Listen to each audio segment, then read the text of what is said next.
Astro गुरु channel के उन तमाम दर्शकों को, श्रोताओं को मेरा हृदय से नमस्कार। दर्शकों, आज हम इस वीडियो में संतान के परिप्रेक्ष्य में देखना सीखेंगे। जन्म कुंडली में संतान के बारे में यानी औलाद के बारे में कहाँ से जाना जाए और संतान उत्पत्ति में बाधा क्यों, इन सभी महत्वपूर्ण विषयों का विश्लेषण हम इसमें जानेंगे। लगातार पूरा वीडियो देखने के लिए बने रहिए। यदि आप ज्योतिष में जरा सा भी जिज्ञासा रखते हैं तो ये विषय आपके लिए अत्यंत रुचि वाला है।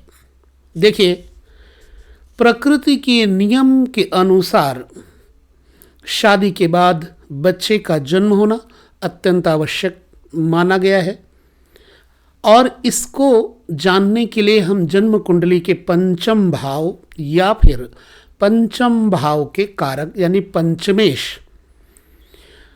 ग्रह गुरु संतान सुख के योग को बताता है। पंचमेश पंचम भाव का कारक गुरु यानी संतान का कारक गुरु है। पंचम भाव पूर्व जन्मों के फलों को भी बताता है। हिंदू संस्कृति के अनुसार बच्चों का जन्म होना पूर्व जन्म के कर्मों का फल होता है, इसलिए पंचम भाव से ही संतान का विचार किया जाता है।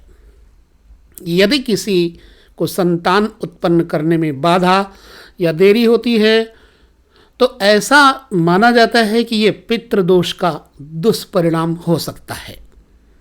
पूर्व जन्म में किए हुए पाप कर्मों का फल ही पितृदोष होता है, जिसको केवल पंचम भाव से देखा जा सकता है। पति और पत्नी जब किसी बच्चे को जन्म नहीं दे पाते हैं या बाधा आती है, तब उनके जीवन में अवसाद, तनाव उत्पन्न होने लगता है। संतान के जन्म के समय की गणना करने के लिए पंचम भाव की स्थिति, पंचमेश और पंचम भाव के कारक ग्रह के साथ साथ दशा और गोचर कुंडली का भी अच्छी तरह से अध्ययन करना चाहिए।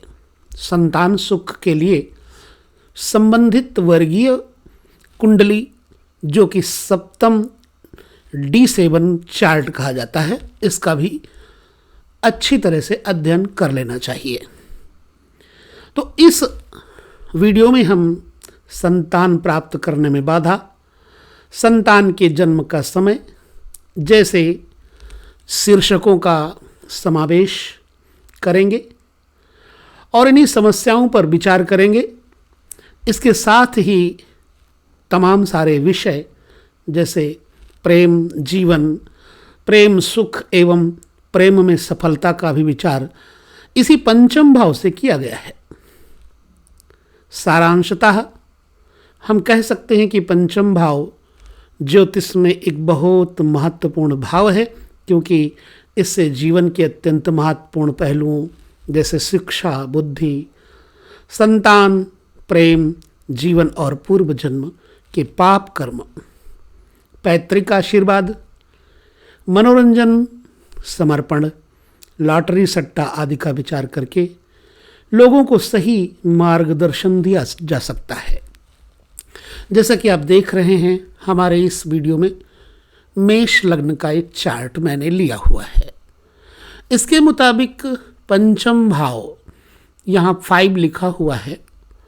इस 5 में इसका जो मुख्य राशि का कारक है वो है सूर्य। अब अगर यहाँ का कारक सूर्य लेते हैं हम तो किसी तरह से अनुपयुक्त नहीं होगा, परंतु मुख्य रूप से जन्म कुंडली में बृहस्पति को संतान का कारक माना गया है।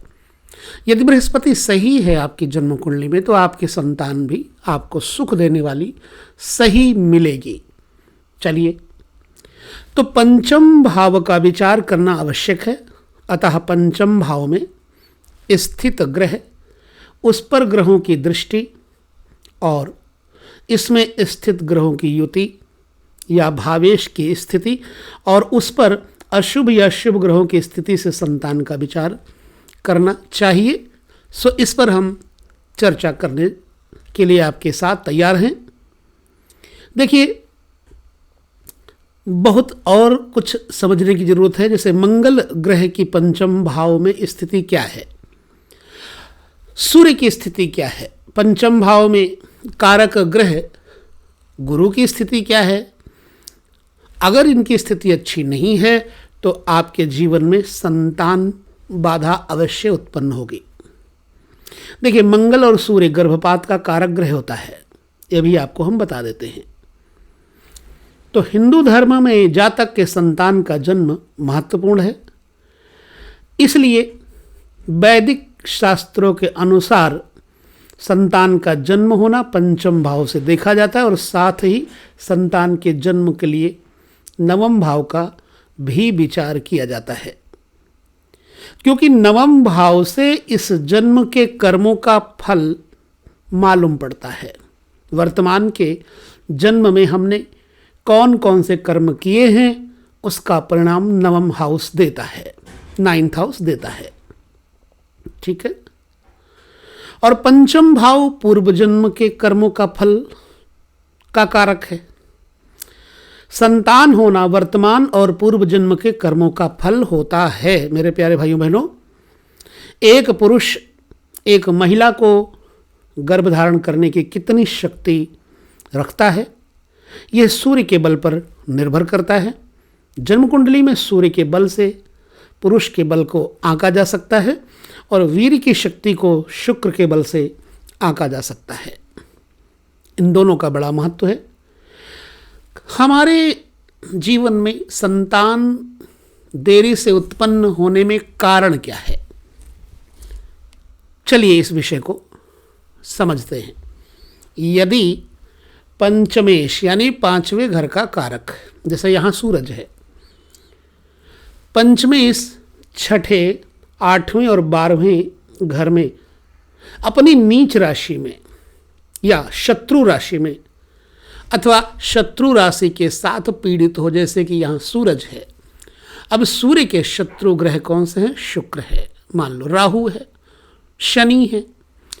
तो यदि सूर्य के साथ राहु, शनि, केतु, शुक्र इत्यादि युति करेंगे तो संतान का सुख नहीं देंगे। अथवा जैसे ये पंचमेश सूर्य छठे घर में, 8वें घर में, 12वें घर में बैठा होगा तो भी संतान के बारे में आपको बताएगा, विलंब से होगी। ठीक है। यदि पहले घर, 5वें घर, छठे घर और 12वें भावों के स्वामी पीड़ित होंगे और षष्ठेश या अष्टमेश की दशा होगी, यानी कि जैसे षष्ठेश यहाँ बुध है, अष्टमेश यहाँ मंगल है, षष्ठेश या अष्टमेश की दशा होगी तो जातक को गर्भपात के लिए विवश होना पड़ता है, षष्ठेश और अष्टमेश की। तो अकाल प्रसव अर्थात मिसकैरेज जिसको बोलते हैं, यदि पंचम भाव और पंचमेश राहु से पीड़ित होगा और राहु या अष्टम तथा द्वादश भाव में बैठे अशुभ ग्रह की दशा से हो तो अकाल प्रसव की संभावना होती है। फिर से समझ लीजिएगा, पंचम भाव और पंचमेश अर्थात सूर्य यहाँ पर है, ये राहु से पीड़ित हो, राहु अष्टम यानी 8वें घर में या 12वें घर में बैठे होंगे, अशुभ ग्रह की दशा होगी तो अकाल प्रसव की संभावना होती है, यानी मिसकैरेज की संभावना बन जाती है। तो जन्म कुंडली में इस वीडियो के अंतर्गत मैंने आपको जो ये भेद बताया है, आप में से कितने लोगों को इसके बारे में नॉलेज है, ज्ञान है, ज़रूर बताएं। संतान के बारे में अगर किसी को कोई मुश्किल है, किसी तरह से कोई बाधा है तो आप टिप्पणी करके, कमेंट करके हमें ज़रूर बताएं। हम आपको इसके उपाय अवश्य ही देंगे। पहले हम कारण देंगे, उसके बाद हम निवारण देंगे। कुल मिलाकर के पंचम स्थान संतान के लिए, प्रेम के लिए, समर्पण के लिए, इन सब भावों के लिए लिया जाता है। और पंचम भाव के कारक जैसे कि इस कुंडली में सूर्य है तो मुख्य रूप से यहाँ सूर्य पंचमेश कहा जाएगा। अगर पंचमेश पीड़ित होगा तो संतान पीड़ित होगी, संतान की अवस्था विलंब से होगी। कई बार तो संतान होती ही नहीं है। इस विषय में हम और आपके साथ चर्चा करेंगे। फिलहाल मुख्य रूप से ये आपको बताया कि पंचमेश की अवस्था आपके संतान के लिए बहुत ही अच्छी होनी चाहिए और आपके जन्म कुंडली में बृहस्पति की स्थिति बहुत अच्छी होनी चाहिए, तब आपको संतान सुख मूल रूप से मिलता है। वीडियो कैसा लगा हमें ज़रूर बताएं। लेते हैं विदा आप सभी से। नमस्कार।